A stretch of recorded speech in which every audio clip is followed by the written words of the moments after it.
పాదయాత్ర జగన్ గారి పాదయాత్ర లాంటిది కాదు. ఇది బొగ్గలు నిమిరే పాదయాత్ర కాదు. ఇది కష్టాలు తెలుసుకున్న పాదయాత్ర, మాటలతో ఉన్న పాదయాత్ర కాదు, చేతలతోటి చూపించే పాదయాత్ర.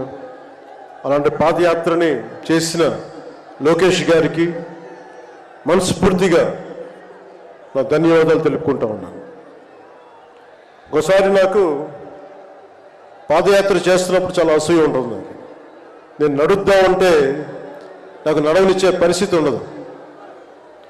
పాదయాత్ర వల్ల చాలా అనుభవాలు ఎదురవుతాయి. చాలామందితో సాధక బాధలు తెలుసుకోవచ్చు, కష్ట సుఖాలు పంచుకోవచ్చు.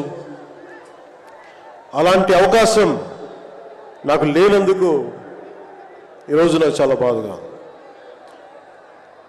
అలాంటి నాకు రాని అవకాశాన్ని లోకేష్ గారు దిగ్విజయంగా చేయటం, పూర్తి చేయడం నాకు చాలా ఆనందంగా ఉంది.